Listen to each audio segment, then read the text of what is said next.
Hello students, आज हम कर रहे हैं प्रैक्टिकल प्रॉब्लम नंबर 15 जो रिलेट करती है बैंक रिकंसिलिएशन स्टेटमेंट को।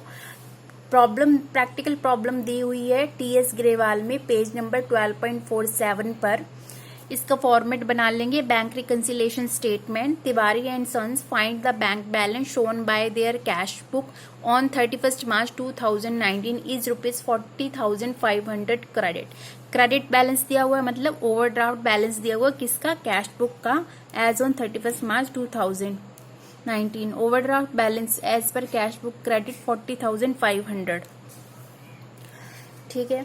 उसके बाद इसमें क्या है, इसमें हमें क्या करना है, कैश बुक और पासबुक के बैलेंसेस के डिफरेंसेस को रिकंसाइल करने का बेसिस क्या है इस बीआरएस स्टेटमेंट में, ओवरड्राफ्ट बैलेंसेस एज पर कैश बुक। इसका मीनिंग क्या है कि 40,500 अमाउंट जो है is payable to the bank, इतना अमाउंट जो है बैंक को पे करना है।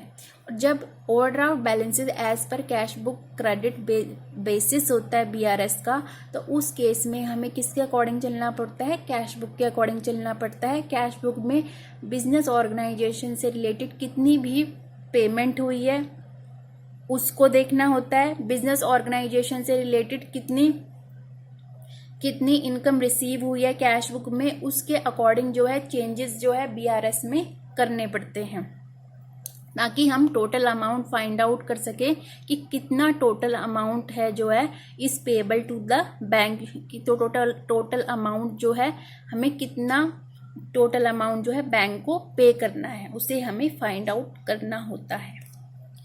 एक cheque for ₹5,000 drawn in the favour of Manohar has not yet been presented for payment.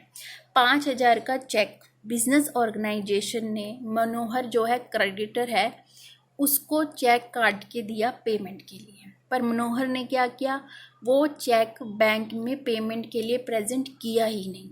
ठीक है, पर हमें कैश बुक के अकॉर्डिंग चलना है। चेक कट चुका है, चेक की जो एंट्री है वो कैश बुक में बैंक कॉलम में क्रेडिट साइड पे, मतलब पेमेंट साइड पे वो चेक जो है उसको रिकॉर्ड कर चुके हैं। ठीक है, उधर क्यों किया है रिकॉर्ड, पेमेंट साइड पे क्रेडिट क्यों हुआ है, credit the giver. Credit the giver कौन है इसमें, बैंक है। बैंक क्या कर रहा है, चेक दे रहा है, इसलिए पेमेंट साइड पे क्या हो रहा है, क्रेडिट हो रहा है, क्रेडिट द गिवर, इसलिए चेक को क्रेडिट किया गया है। तो ये लेस हो जाएगा, cheque issue but not yet credit by bank 5,000 से। A post dated check ₹900 has been debited in bank column of cash book but it could not has been presented in any case। हुआ क्या, एक post dated cheque जो है एक customer से business organisation को receive हुआ। बिजनेस ऑर्गेनाइजेशन ने क्या किया, कैश बुक में बैंक कॉलम में डेबिट साइड पे, रिसीट साइड पे उस चेक को ऐड कर लिया। ठीक है, कैश बुक में ऐड हो गया है, हमें कैश बुक के अकॉर्डिंग चलना है, तो हम यहाँ क्या करेंगे, इसमें भी बीआरएस में भी उसे ऐड कर लेंगे। पोस्ट डेटेड चेक क्या होता है, पोस्ट डेटेड चेक ऐसे है कि ये जो बीआरएस है हम मार्च की बना रहे हैं, तो जो पोस्ट डेटेड चेक है वो अप्रैल या मई का हो सकता है। has been debited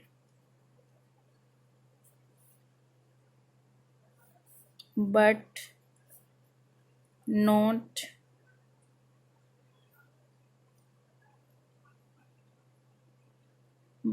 could not have been presented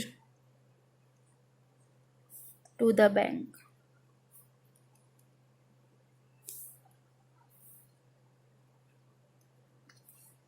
A check totaling 10,200 deposit with the bank have not been collected। A check of ₹4,000 has been dishonored। 10,200 का एक चेक है जो एक कस्टमर से रिसीव हुआ, उस चेक की एंट्री कैश बुक में बैंक कॉलम में डेबिट साइड पे, रिसीट साइड पे उस चेक को ऐड कर लिया। ठीक है, अब जब वो चेक ऐड हो गया, चेक बिजनेस में आया है ना, तो डेबिट वर्ड्स कम इन, इसलिए उस चेक को हमने डेबिट कर दिया रिसीट साइड पे।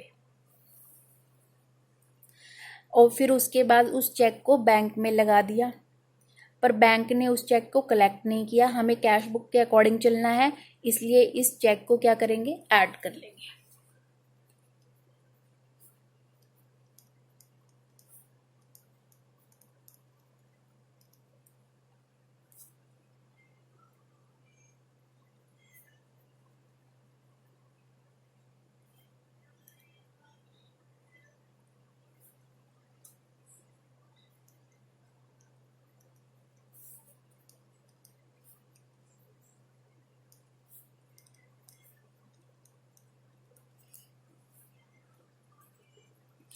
एक चेक था 4000 का जो बैंक ने डिसऑनर कर दिया, पर कैश बुक में वो रिकॉर्ड हो रखा है। वो चेक जो है उसकी जो है रिकॉर्डिंग हो रखी है।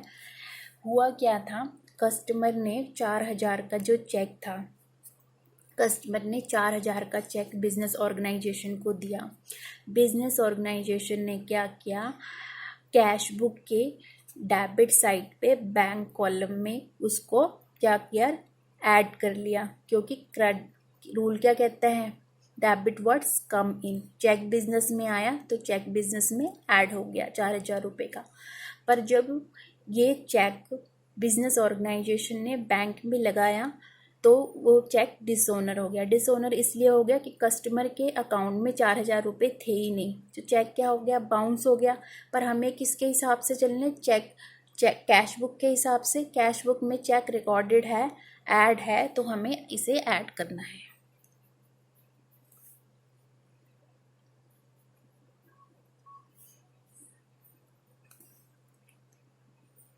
Cheque received but dishonored।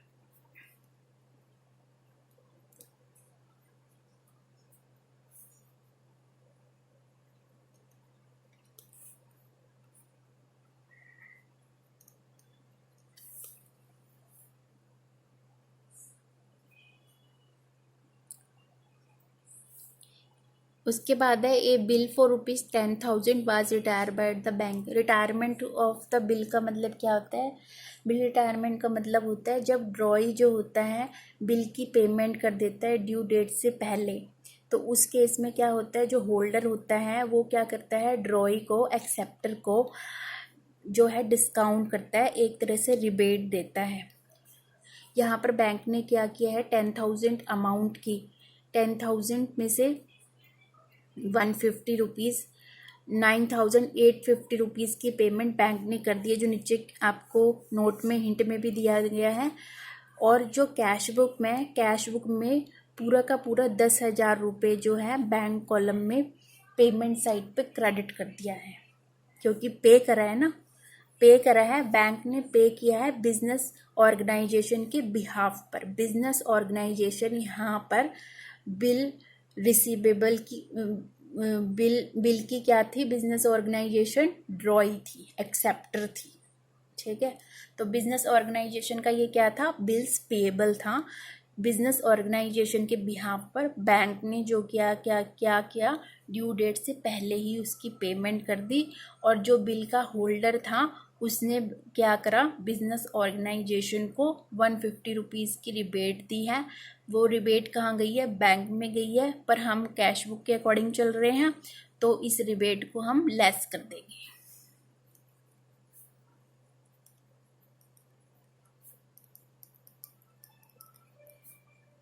जो रिबेट होती है, जो रिबेट होल्डर रिबेट दे रहा है, तो होल्डर के लिए क्या है, रिबेट बिजनेस का एक्सपेंस है।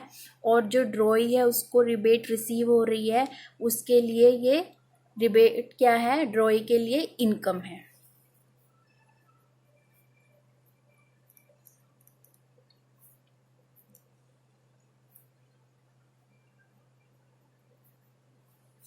इसको लेस कर देंगे।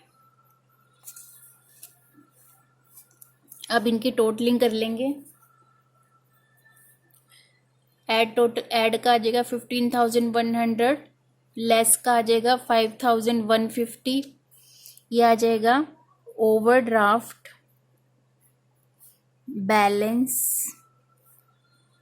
As per passbook.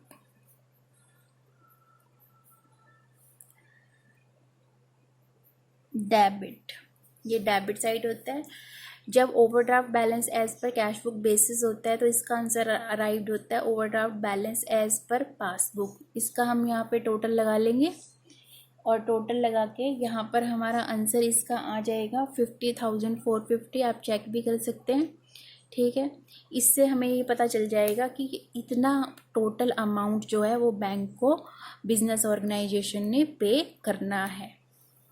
और जब ओवरड्राफ्ट बैलेंस एज पर कैश बुक बेसिस होता है तो आंसर अराइव्ड होता है ओवरड्राफ्ट बैलेंस एज पर पासबुक डेबिट, ठीक है।